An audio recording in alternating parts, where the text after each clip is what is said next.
Bueno, los niños ya veo que están subiendo, los profesores también. Entonces vamos a pasar a la palabra. Y vamos a empezar con un pequeño estudio de la palabra para poder contextualizar el mensaje que está preparado para esta mañana. Y vamos a empezar a leer la Biblia en Génesis, en el capítulo 15.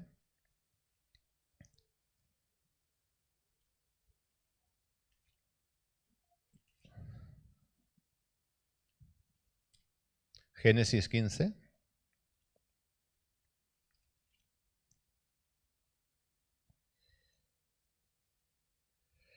Dice la palabra: después de estas cosas, vino la palabra de Jehová a Abraham en visión, diciendo: no temas, Abraham, yo soy tu escudo y tu galardón será sobremanera grande. Y respondió Abraham: Señor Jehová, ¿qué me darás, siendo así que ando sin hijo, y el mayordomo de mi casa es ese Damasceno Eliezer? Y dijo también Abraham: mira que no me has dado prole, y he aquí que será mi heredero un esclavo nacido en mi casa. Luego vino a él palabra de Jehová diciendo: no te heredará éste, sino un hijo tuyo será el que te heredará. Y lo llevó afuera y le dijo: mira ahora los cielos y cuenta las estrellas, si las puedes contar. Y le dijo: así será tu descendencia. Y creyó a Jehová y le fue contado por justicia. Dice, después de estas cosas, ¿de qué cosas? O sea, Abraham había sido llamado por Dios cuando estaba en su tierra, en Caldea, y le había dicho que con toda su familia, con toda su gente, con todos sus ganados, etcétera, saliera de ahí para ir a Canaán, que es la tierra que Dios le prometía, que es la tierra que Dios quería darle a él y a su descendencia. Pero en esas vicisitudes llegó Abraham y una de las quejas que aquí se refleja es que Abraham no tenía hijos, pero a pesar de eso, bueno, él salió, hizo caso a Dios. Dios le había prometido que iba a ser padre de multitudes, padre de una gran nación, y él, bueno, él no tenía hijos. Y Sara, dice la palabra, que Sara, su esposa, era estéril.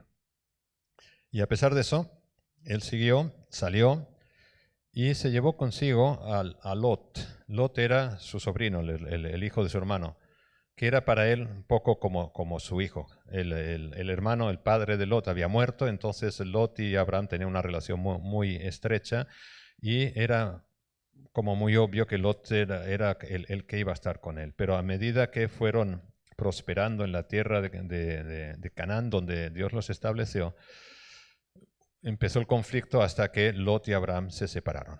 Y Lot se fue a vivir a Sodoma, y Abraham se quedó en las tierras donde estaban. O sea, sabéis la historia. Entonces, en ese punto donde empieza este relato, Abraham estaba anciano, de más de 80 años, no tenía hijos, no tenía heredero, Lot ya no estaba, tenía una esposa estéril y anciana, y viene Dios y le dice: tú no te preocupes, que vas a tener una gran descendencia, cuenta las estrellas, si puedes contarlas, así será tu descendencia. Y dice la palabra que Abraham creyó a Jehová y eso le fue contado por justicia. Y esa es la primera vez en la Biblia donde se expresa el gran principio, que es que la justicia que está en nosotros no es suficiente para agradar a Dios, no es suficiente para salvación, entendiendo salvación como el pasar la eternidad con el Señor. No es suficiente y tiene que ser la justicia de Dios la que nos justifique a nosotros. Y aquí dice, Abraham creyó y por eso esa fe, ese haber creído, haber confiado en Dios, eso le fue contado por justicia.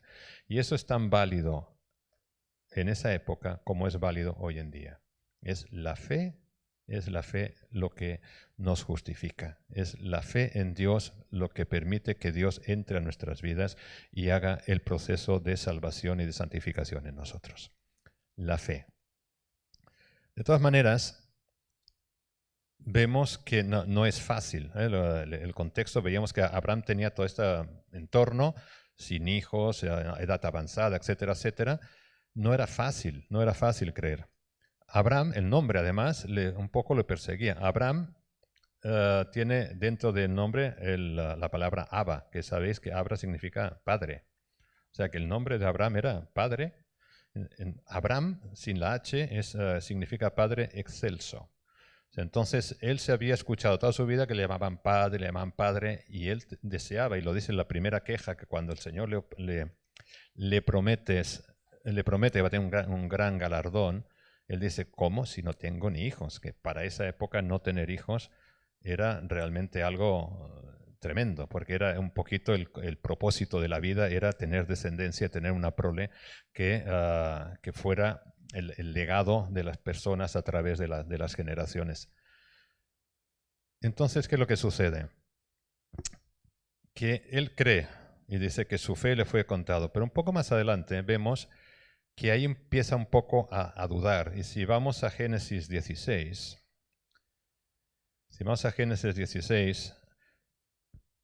la palabra nos dice que Sarai, que era la mujer de Abraham, y no le daba hijos, o sea, el Señor le había prometido descendencia, pero no le daba hijos. Y entonces ella urde un plan. Y dice, bueno, pues yo no puedo, pero yo tengo una sierva que se llama Agar. Y entonces dijo Sarai a Abraham, ya ves que Jehová me ha hecho estéril. Te ruego pues que te llegues a mi sierva y quizá tendré hijos de ella. Y atendió Abraham al ruego de Sarai. Y Sarai, mujer de Abraham, tomó a Agar, su sierva egipcia, al cabo de 10 años que había habitado Abraham en la tierra de Canaán, y la dio por mujer a Abraham su marido. Y él se llegó a Agar, la cual concibió, y cuando vio que había concebido, miraba con desprecio a su señora. La esterilidad en los antiguos, digamos, en la historia bíblica, la esterilidad era una gran afrenta, era un gran peso, un gran dolor para las mujeres. Lo era para el hombre no tener descendencia, pero en esa cultura tenían opciones, podían tener varias mujeres.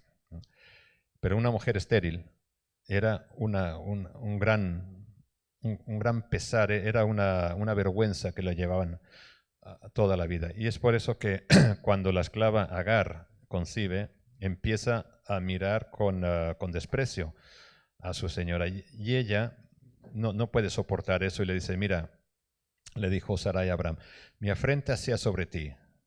Yo te di mi sierva por mujer y viéndose encinta me mira con desprecio. Juzgue Jehová entre tú y yo. Y entonces Abraham le dice a Sarai, pues mira, he aquí tu sierva está en tu mano, haz con ella lo que bien te parezca. Y Sarai empezó aquí habla de afligir, de maltratar a Agar, de manera que ella tuvo que huir de su presencia. Entonces vemos aquí cómo está el tema, todo el contexto. Y entonces, de todas maneras, Agar huye, pero tiene un encuentro con un ángel de Jehová, no hace falta que lo leamos. Tiene un encuentro con un ángel de Jehová que le dice, vuelve, sométete a Sara y vuelve, porque, dice en el 10, porque multiplicaré tanto tu descendencia que no podrá ser contada. Y darás a luz a un hijo y llamarás a su nombre Ismael, porque Jehová ha oído tu aflicción. Es decir, Abraham de alguna manera, o Sara, y entre los dos urden un plan para, entre comillas, ayudar a Dios a cumplir su promesa. O sea, Dios le había prometido a Abraham que iba a tener una gran descendencia, la cosa no se daba, y entonces pues, vamos a probar un plan, el plan B, a ver si con esto funciona. Pero ya ese plan ya se ve que no es la voluntad de Dios y empieza a ir mal. Y empieza a ir mal y empiezan los conflictos, empiezan los celos, pero a pesar de eso, Dios en su misericordia le dice a Agar que vuelva, que se someta, porque su hijo Ismael va a ser también bendecido por él. Ismael, de hecho, es un nombre que significa Dios me ha escuchado. Es decir, que la súplica de Agar fue escuchada por Dios y Dios le concedió un hijo a Agar también. Entonces, aquí tenemos un poco todo el tema, Ismael, y luego sabemos, más tarde, no hace falta leerlo, que finalmente Sara concibió y Sara tuvo un hijo de Abraham que se llamó Isaac. Y aquí empieza el conflicto. Tenemos un hijo, Ismael, de alguna forma un hijo que es una obra de la carne, y tenemos un hijo, Isaac, que es una obra de la gracia, de la misericordia de Dios, es el hijo de la promesa. El Señor le había prometido a Isaac que iba a tener a Abraham, que iba a tener descendencia, y esa descendencia era a través de Isaac, no era a través de Ismael. O sea que el plan humano que Abraham había urdido de tener un hijo porque Sara era estéril no le funcionó, porque la promesa, el plan de Dios era tenerlo a través de Isaac, era el hijo que él les daba por gracia a ellos. De alguna manera, Ismael representa el esfuerzo humano para cumplir con Dios. O sea, hay un plan de Dios y ves que no se da, entonces el hombre tiene la tendencia a ver qué hacemos, a actuar para que ese plan se pueda cumplir cuando antes.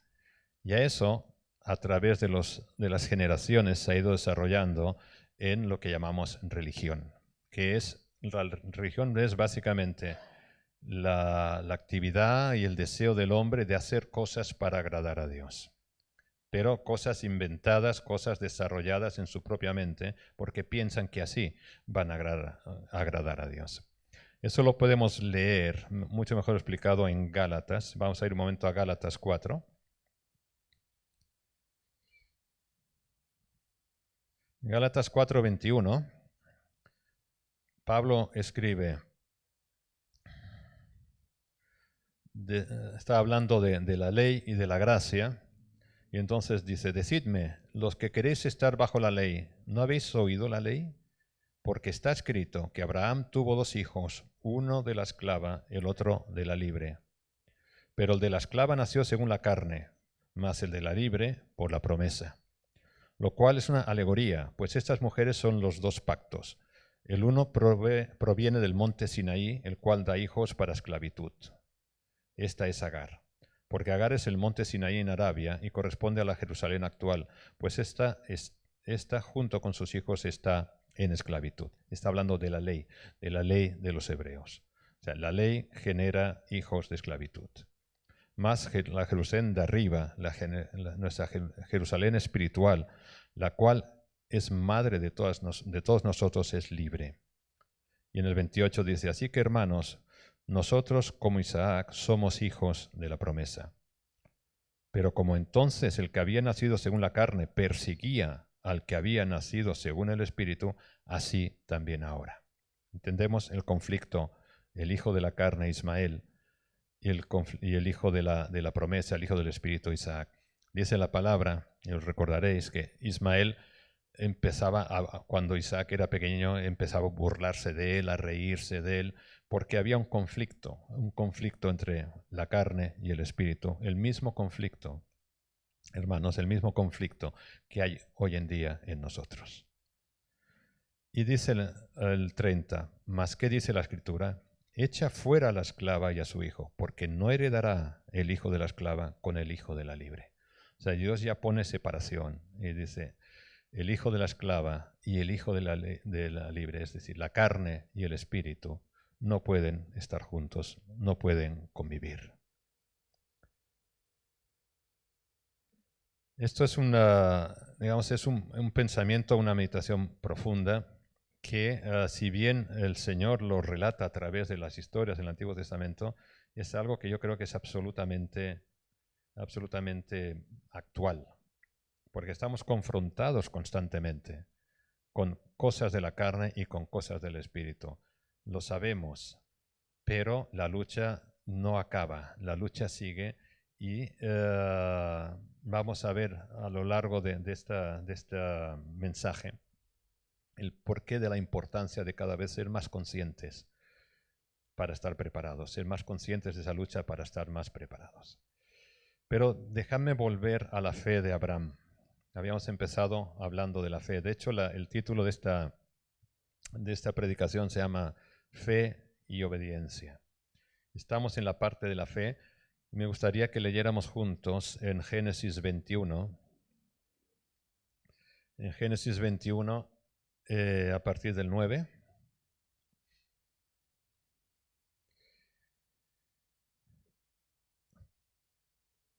Ahí está.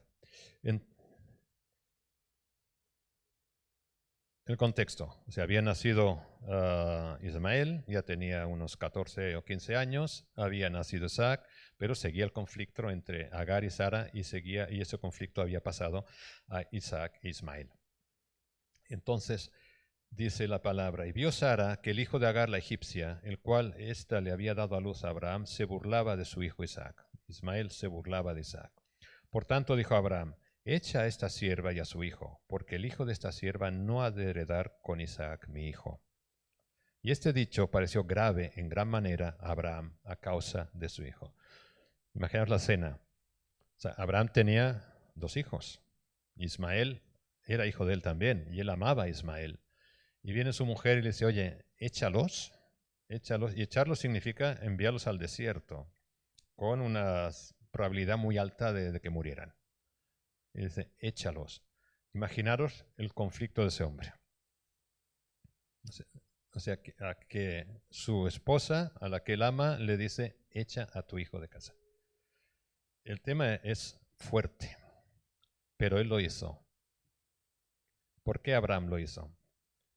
Porque Dios es fiel, porque Dios es misericordioso y porque Dios, en el versículo 12, le dice, no te parezca grave a causa del muchacho y de tu sierva en todo lo que te dije. Haz todo lo que te dijeras. Sara, oye su voz, porque en Isaac te será llamada descendencia.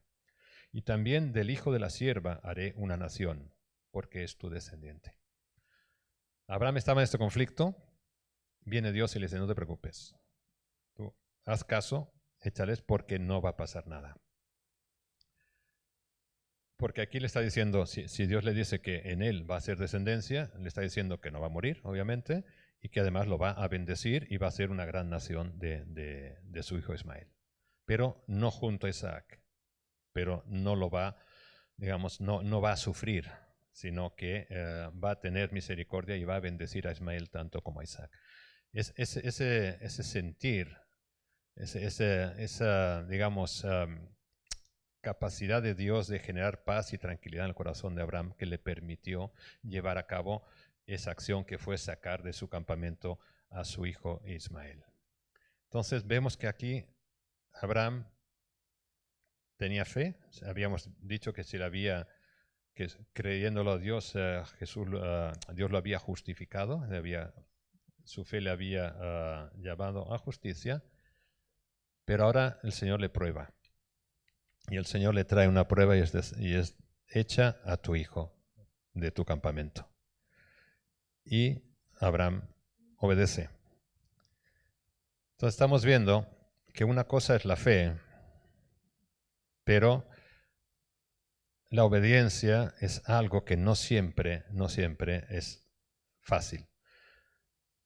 Estoy seguro de que a Abraham le costó muchísimo obedecer, le costó muchísimo, pero obedeció a pesar de su dolor.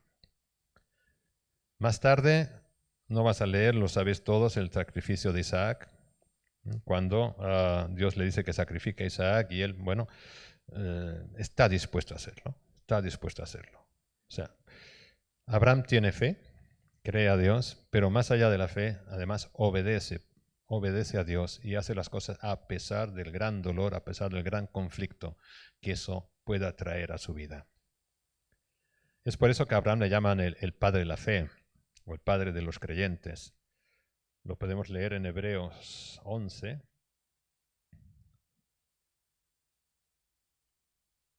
En Hebreos 11 dice, ¿qué es la fe? Dice, la fe es la certeza de lo que se espera, la convicción de lo que no se ve.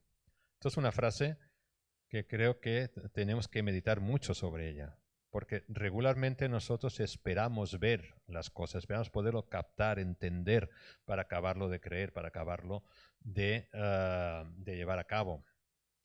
Y la fe, nos dice la palabra, es la convicción de lo que no se ve. O sea, estás convencido de algo que no ves.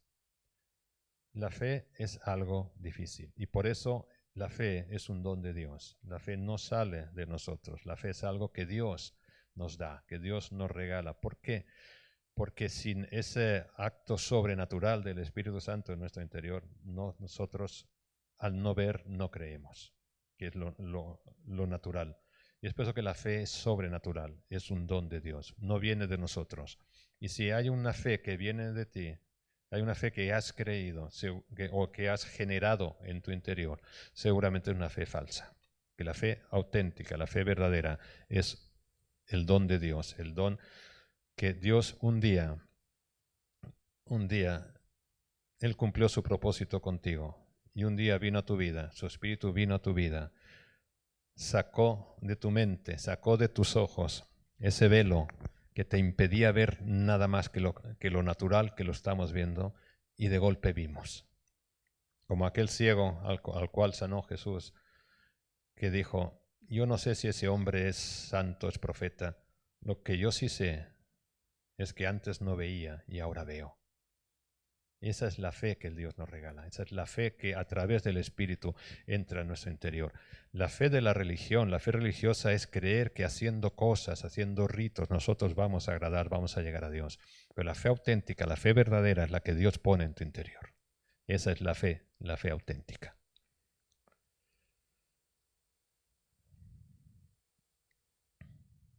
También dicen en ese mismo capítulo de Hebreos, dice, por la fe, Abraham, cuando fue probado, ofreció a Isaac y el que había recibido las promesas ofrecía a su unigénito. A Isaac se le había dicho, a Abraham se le había dicho que en Isaac te será llamado descendencia. A pesar de eso, a pesar de esa promesa, Abraham obedeció y estuvo dispuesto a sacrificar a Isaac. ¿Por qué? Porque pensando que Dios es poderoso para levantar de entre los muertos, de donde en sentido figurado también le volvió a recibir. La fe de Abraham es el modelo que marca la Biblia para nosotros. Es esa fe que va más allá de la fe como tal, porque pasa a lo que es la obediencia. Entonces, como digo, el título de esta predicación es Fe y Obediencia. De alguna manera podríamos decir que obediencia es la fe en acción. La fe en acción. Y no quiero explicarlo, yo quiero que lo leamos en Santiago, porque es importante entender y es importante estar muy conscientes de la diferencia entre fe y fe en acción, que es la obediencia, lo podemos llamar la obediencia.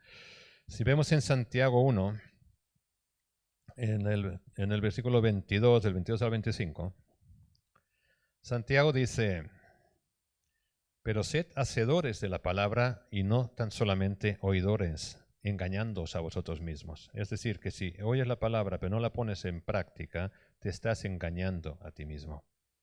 Porque si alguno es oidor de la palabra pero no hacedor de ella, este es semejante al hombre que considera en un espejo su rostro natural, porque él se considera a sí mismo y se va y luego se olvida de cómo era. Mas el que mira atentamente en la perfecta ley, la de la libertad, y persevera en ella, no siendo oidor olvidadizo, sino hacedor de la obra, éste será bienaventurado en lo que hace. En el mismo libro de Santiago, en el capítulo 2, en el versículo 14, dice, hermanos míos, ¿de qué aprovechará si alguno dice que tiene fe y no tiene obras? ¿Por la fe, podrá la fe salvarle? Luego hablaremos de esto. Y si un hermano o una hermana están desnudos y tienen necesidad del mantenimiento de cada día, y alguno de vosotros les dice, id en paz, calentaos y saciaos, pero no le dais las cosas que son necesarias para el cuerpo, ¿de qué aprovecha? Así también la fe, si no tiene obras, es muerta en sí misma. Puedes seguir leyendo, pero en el 20 dice, Mas ¿quieres saber, hombre vano, que la fe sin obras es muerta? Estas palabras de Santiago en esta carta han llevado siempre mucha polémica, porque de alguna forma parece que esté en contradicción con la doctrina de la justificación por la fe. Acabamos de decir que Dios justifica por creer en Él. Santiago nos dice, si crees en Él pero no haces, no te sirve de nada, la fe es muerta. ¿Cómo conciliamos esos dos conceptos? ¿Cómo podemos estar de acuerdo con ambas cosas? O es por fe o es por obra. ¿Veis el conflicto? Lo que hay que entender que la fe a la cual se refiere Santiago no es, es una fe, por llamarlo de alguna forma, una creencia intelectual. O sea, tienes fe, crees en Dios. Y ya está. Crees en Dios, pero no tienes un compromiso de poner en acción esa fe, esa creencia. O sea, crees en Él y ya está. Pero lo que el Señor pide es que esa fe tú la pongas a funcionar. Porque de alguna forma las obras del creyente es la evidencia de una vida salvada. Si un creyente, si un cristiano dice que es salvo, pero no actúa como tal, seguramente no lo es. Entonces no puede existir una fe auténtica, una fe pura, sin obras que pongan en evidencia que esa fe vive en ti.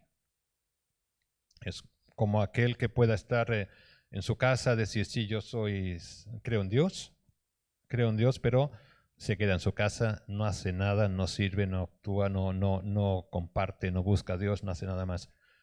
Es una fe intelectual, es una fe que puede estar convencido de que Dios existe. Es fe que podemos ver en muchas personas.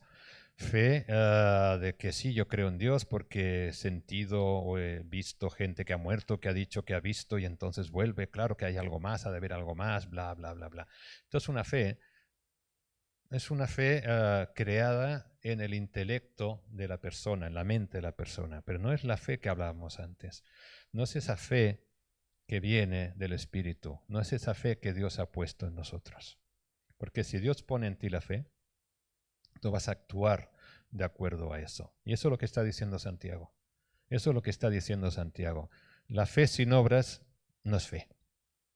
La fe te impulsa, te impele a actuar de acuerdo a esa fe que has recibido.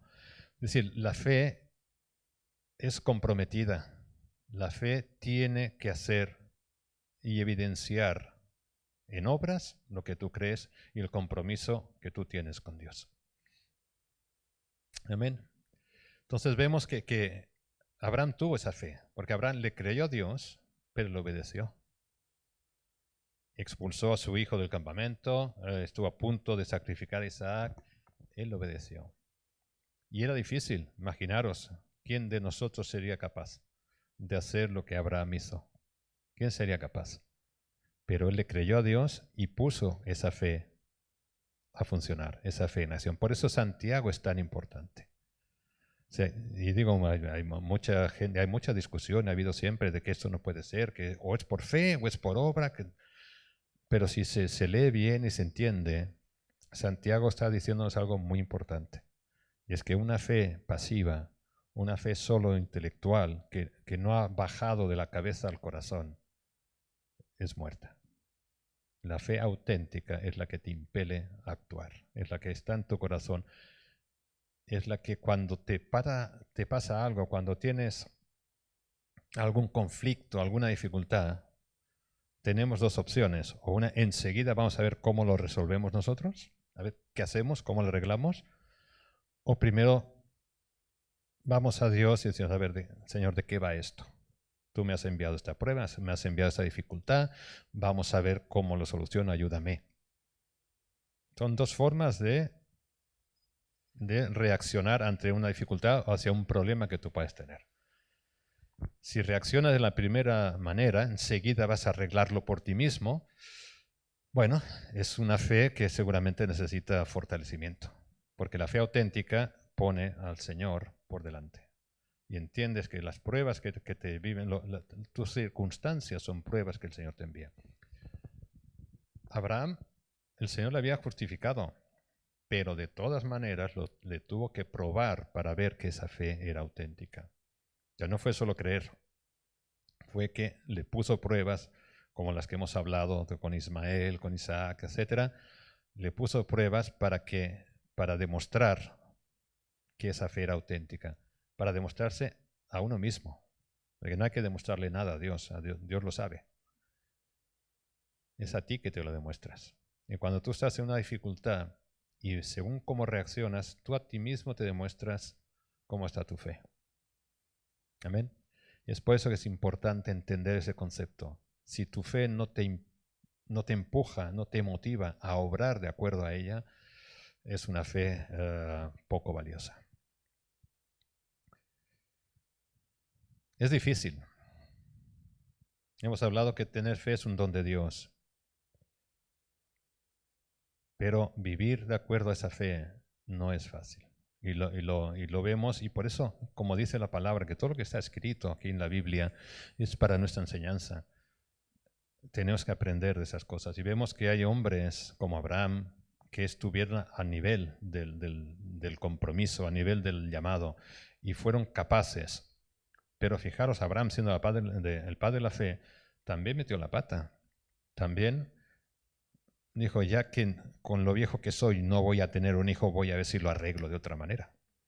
Ya también metió la pata, es decir, y eso nos tiene que dar, no diré consuelo, dicen que mal de muchos consuelo de tontos, ¿no? No es consuelo, es poner en evidencia una realidad, que nosotros tenemos un conflicto entre carne y espíritu que no siempre es fácil de gestionar, pero que es así y el Señor lo sabe. Y a pesar de la metida de pata, entre comillas, de Abraham, el Señor no lo desechó en absoluto y siguió trabajando con él y contando con él hasta que Abraham llegó a ese nivel de que fue el modelo de fe para todos nosotros.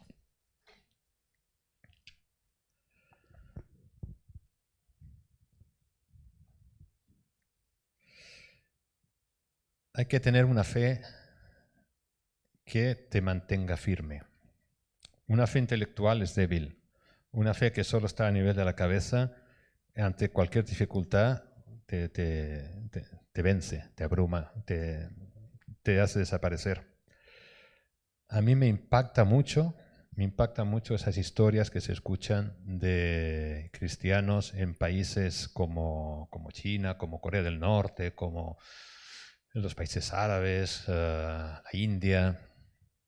Gente que por su fe es detenida, es torturada, es incluso hasta asesinada. A mí me impacta mucho, porque es una fe poderosa. Imaginaros que estás frente a un juez en un país de estos y te dice, si confiesas o si rechazas a Jesús en tu vida, te puedes ir, si no te vas a pasar 20 años en una cárcel. No sé. Yo espero, le pido a Dios que no me toque a mí eso. Pero esa fe existe. Hay muchos y muchos hermanos nuestros que están siendo detenidos, torturados, oprimidos, exiliados de todo por mantener su fe. Y esa es la fe que queremos, esa es la fe que buscamos, esa es la fe que Dios te ha puesto en ti. Pero que hay que desarrollarla, hay que hacerla crecer a través de las pruebas. Las pruebas sirven para eso. Aquí en nuestro entorno no tenemos esa opresión, esa represión de las autoridades contra los cristianos, aquí no, pero yo diría por ahora, y espero que no lleguemos a esos extremos, pero fijaros una cosa, cada vez más y más se están generando leyes que legalizan, que potencian y que estimulan actividades actividades y acciones que van en contra de los principios del reino de Dios. ¿Y sabes de qué estoy hablando? Estoy hablando de la legalización de la eutanasia, del aborto y de tantas y tantas cosas. ¿Y qué pasa además? Que hay una ideología que se está imponiendo desde las autoridades, desde la cúpula política, una ideología que además no han nacido ni de la sociedad, pero si estás imponiendo la fuerza, empezó con la tontería esta de estimados y estimadas, y o sea, empezar a diferenciar el género cuando siempre el idioma castellano ha usado un masculino como plural, pero eso no era suficiente. Entonces empezó con esto, pero se ha ido desarrollando y ha llegado a extremos donde si alguien expresa una opinión que no va en contra de esas leyes que estamos hablando, no solo, bueno, pues tiene otra opinión, no, puede ser hasta delito, y delito de odio, y va a haber persecución.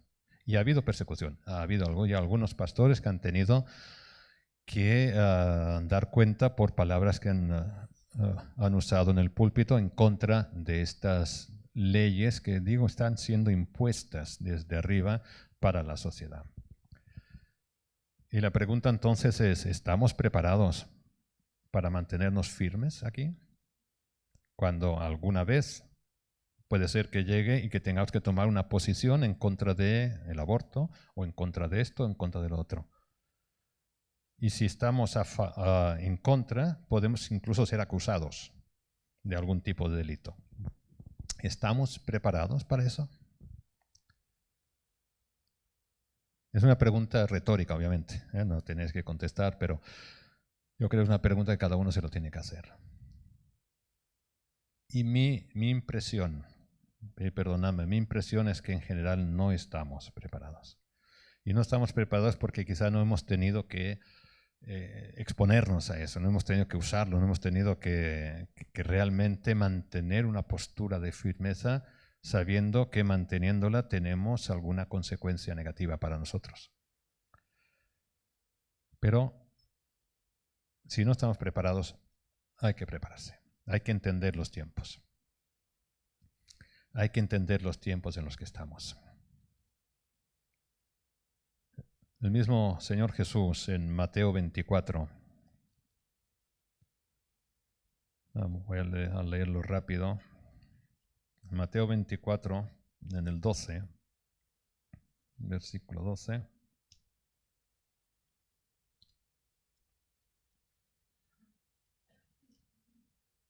Dice, hablando de los últimos tiempos, ¿sabéis? Mateo 24 es ese capítulo tan nombrado sobre los últimos tiempos en boca de Jesús. O sea, Jesús profetizó sobre los últimos tiempos, y en uno de esos dice, y por haberse multiplicado la maldad, el amor de muchos se enfriará.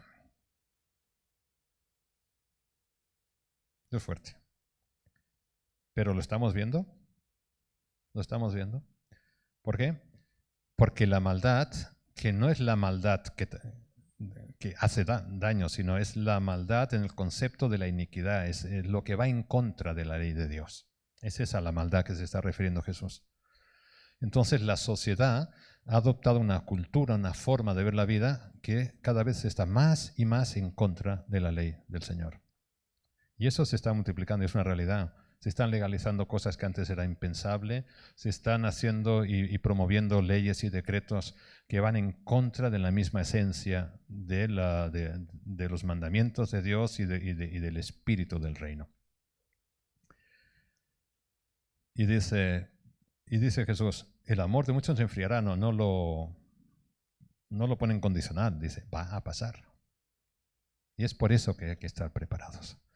Hay que estar preparados porque en estos tiempos estamos viviendo tiempos donde esto está ya sucediendo.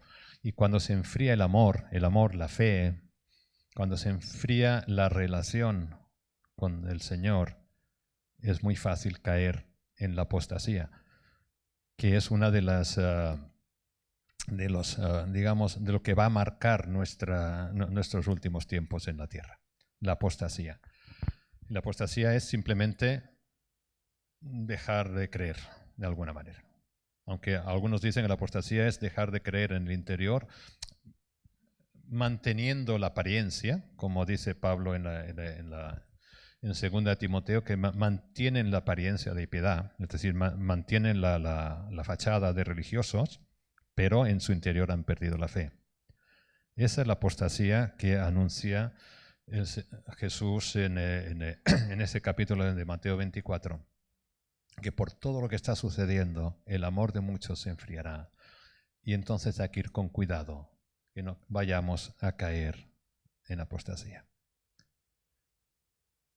Vamos a ir a una última lectura y luego aplicaremos todo esto. Está en Lucas 18.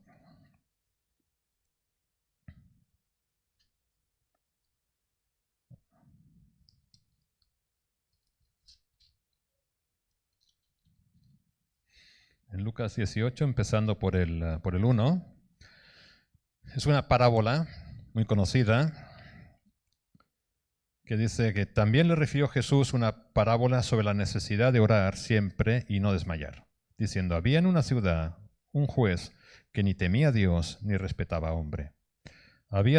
Suena, ¿no? Este tipo de justicia no es tan poco habitual. Había también en aquella ciudad una viuda, la cual venía él diciendo, hazme justicia de mi adversario. Y él no quiso por algún tiempo, pero después de esto dijo dentro de sí, aunque ni temo a Dios, ni tengo respeto a hombre, sin embargo, porque esta viuda me es molesta y le haré justicia, no sea que viniendo de continuo me agote la paciencia. Y dijo el Señor, oíd lo que dijo el juez injusto. ¿Y acaso Dios no hará justicia a sus escogidos que claman a Él día y noche? ¿Se tardará en responderles? Os digo que pronto les hará justicia, y ahí está, pero cuando venga el Hijo del Hombre, ¿hallará fe en la tierra? Esta aseveración es tremenda. Es decir, nosotros no podemos esperar que un juez, digamos, que el mundo haga justicia. Al contrario, nosotros vamos a ver que cada vez más y más las leyes van a peor. En este contexto que hablamos de leyes en contra del reino, en contra de los principios del Señor. Las leyes, la humanidad, la sociedad va a ir cada vez más en contra.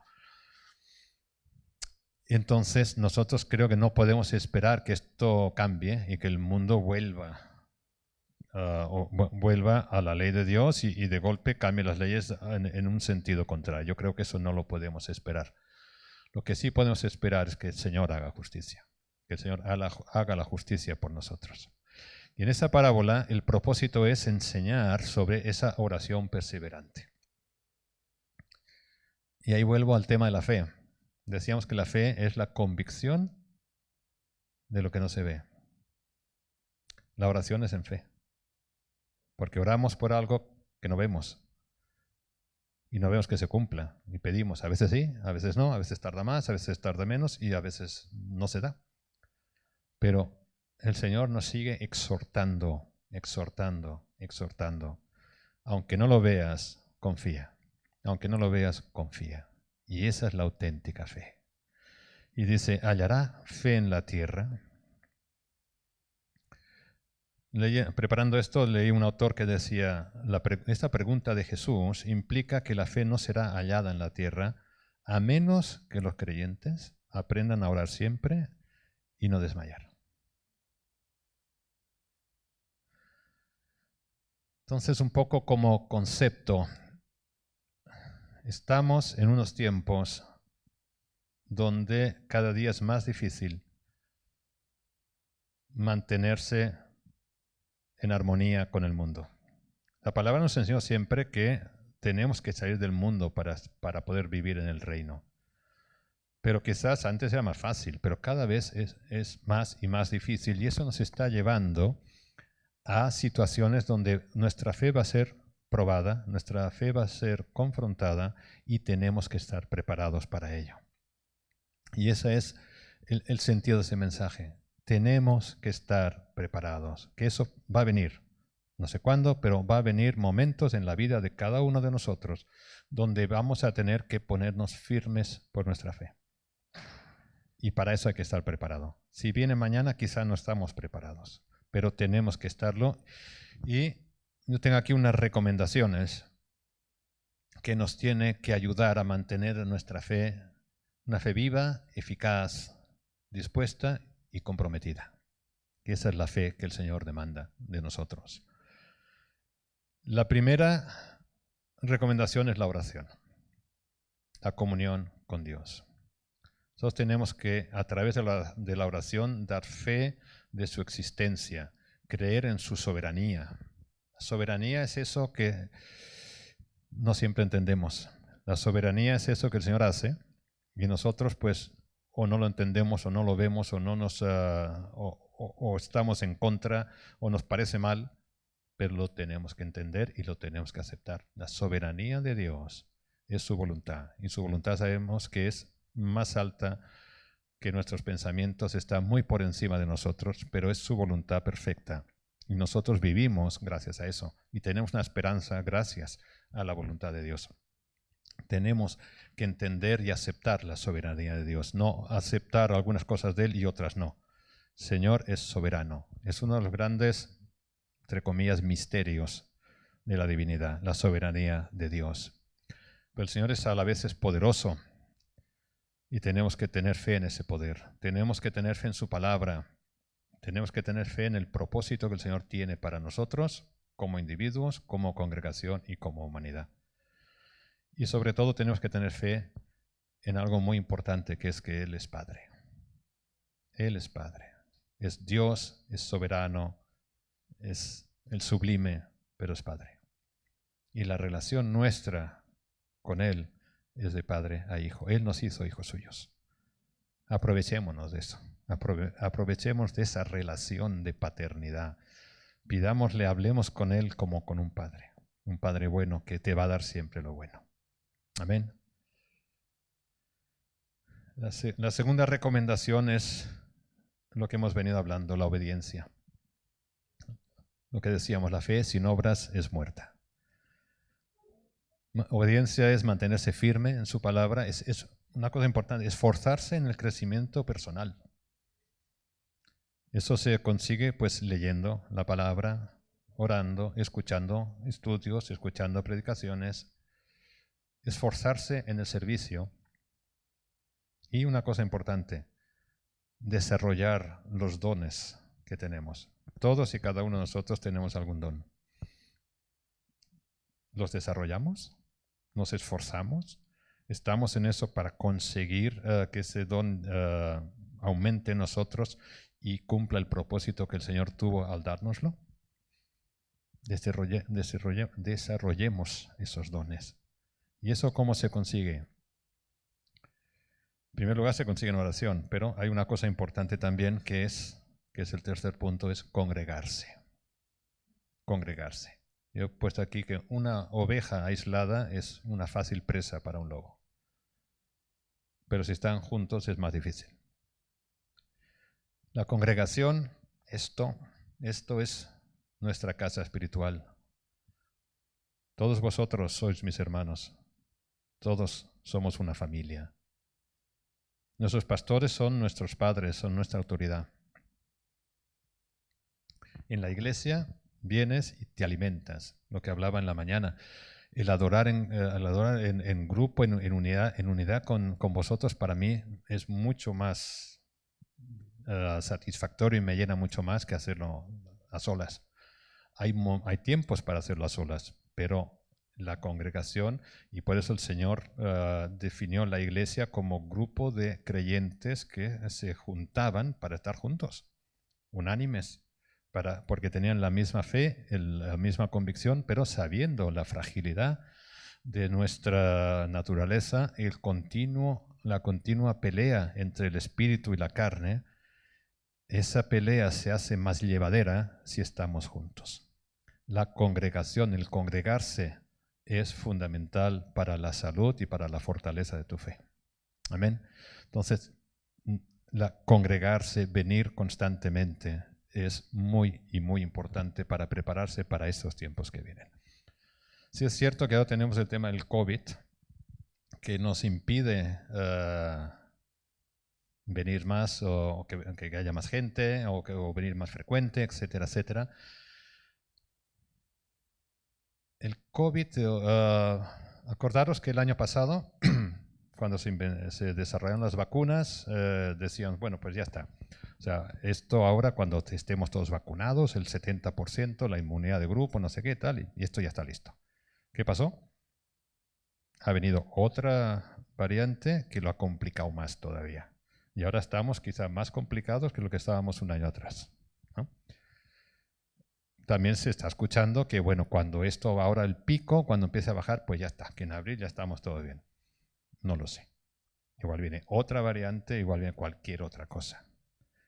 Yo creo que el Señor está probando a su iglesia. Si nosotros venimos aquí por fe, por estar con Él, por comunión, por ese deseo del corazón de estar aquí, o porque es cómodo, y cuando te lo ponen un poco complicado, entonces ya no vienes. La iglesia está siendo sometida a prueba, porque como hemos visto con Abraham, la fe hay que probarla para ti mismo, para que tú sepas hasta dónde vas a llegar, para que tú sepas si te vas a mantener o no te vas a mantener. La fe hay que probarla, y estas son pruebas que nos envía el Señor. Y esto es el congregarse es algo que tenemos que tener en cuenta como una de las funciones principales para mantenernos fuertes, alimentados y firmes. No dejemos que el COVID nos evite. Claro que hay que hacerlo, claro que las personas que están con la infección hoy en día no pueden estar, todo eso es muy correcto, pero que esto no se convierta más adelante en una costumbre, por decirlo así. No dejemos de congregarnos, es fundamental para nuestra salud espiritual, es fundamental para la fortaleza de nuestra fe. Y por último, poner siempre a Dios en el primer lugar. Todo lo que sucede es su voluntad. Y eso lo tenemos que tener muy claro. Los teólogos hablan de dos voluntades de Dios, la voluntad asertiva y la voluntad permisiva. O sea, la asertiva es la que Dios quiere que suceda algo y lo hace en tu vida. Y otra, la permisiva, es que permite que suceda algo en tu vida que no lo ha generado Él. Por ejemplo, las tentaciones. Dios no tienta a nadie, pero Él usa las tentaciones para tu bien. Entonces, entender siempre que todo lo que sucede viene de Dios. Y si crees en Él, y si tú crees en su bondad, crees en su paternidad, crees en su propósito eterno, estás bien. No te olvides que Dios es tu Padre y Dios te ama. Amén. Bueno, como veis, el tema es complicado. Y créeme, no es un mensaje fácil de transmitir. Y me disculpo si alguien puede sentirse mal, ofendido, redarguido. No es la intención. Pero créeme, he sentido desde hace ya un tiempo una insistencia en mi interior, una insistencia del Espíritu de que hay que hablar de este tema. Hay que hablar de este tema. Fijaros, ayer os he contado que Carlos Gómez tenía previsto, pues, no debería decir el nombre, tenía previsto predicar, no ha podido venir, y entonces me llaman a las 8 de la noche y de golpe me pide que prepare algo para compartir esta mañana. ¿Os puedes imaginar? Tenía nada, de hecho estaba viendo el Barça. No tenía nada y digo, unas pocas horas, ¿qué voy a hacer? Bueno, entonces acabó el partido, eso sí, acabo de ver el partido. Entonces me voy, me siento, empiezo a orar y a pedirle a Dios que me diga qué tengo que compartir, qué hay. Y mira, a mí me cuesta normalmente preparar una predicación, pero esta vez empezó a fluir, empezó con una cosa y que no la he usado, porque el Señor me llevó con mucha rapidez a este mensaje. Yo tengo la convicción de que el Señor quiere transmitir este mensaje para nosotros en este tiempo. ¿Y qué tiempo es? El espíritu, eso va a sonar fuerte, pero el espíritu del anticristo está entre nosotros. No digo el anticristo, la persona, que igual está, no lo sé. Pero su espíritu, el espíritu del anticristo está entre nosotros y en el mundo, y cada vez con más y más fuerza. El anticristo es todo aquello que se opone a Cristo. Es todo aquello que se opone a la ley de Dios. Y lo estamos viendo, lo hemos hablado esta mañana, cada vez hay más y más y más leyes y conceptos y creencias sociales y cultura en contra de la ley de Dios. Eso es el espíritu del anticristo. Las leyes, además, no son de pasada, sino que son esas leyes donde los políticos le ponen más énfasis, más ganas, más peso, porque se está acelerando. El espíritu del anticristo está acelerando la conversión en negativo de la sociedad hacia una sociedad sin Dios. ¿Y nosotros de qué lado estamos? Nosotros estamos al lado de Cristo y por ello nos estamos situando en contra del mundo. Y eso lo tenemos que entender. O sea, ya digo, aquí, gracias a Dios, estamos tranquilos. Pero yo no sé si esa tranquilidad va a durar siempre o habrá momentos donde tendremos que empezar a sufrir alguna consecuencia por nuestra fe. Pero eso está escrito. Jesús dijo, o sea, vais a sufrir persecución por causa de mi nombre. Está escrito, lo han profetizado. Entonces, no hay que pensar que eso no va a suceder, eso va a suceder. Lo que hay que hacer es estar preparados. Y por eso yo sentía, de verdad, sentía pasar este mensaje para que todos y cada uno de nosotros meditemos si estamos o no preparados y qué tenemos que hacer. Yo he dado unas 4 recomendaciones, ¿no? La oración, el congregarse, el poner a Dios delante de todo, de todos. La recomendación final es: velemos, estemos constantes en la oración, mantengámonos unidos, no dejemos de congregarnos y sobre todo, creámosle a Dios. Pongamos nuestra confianza en Él, nuestra confianza total en Él, en el Todopoderoso, en el Alto, el Sublime, el único Dios, nuestro Padre.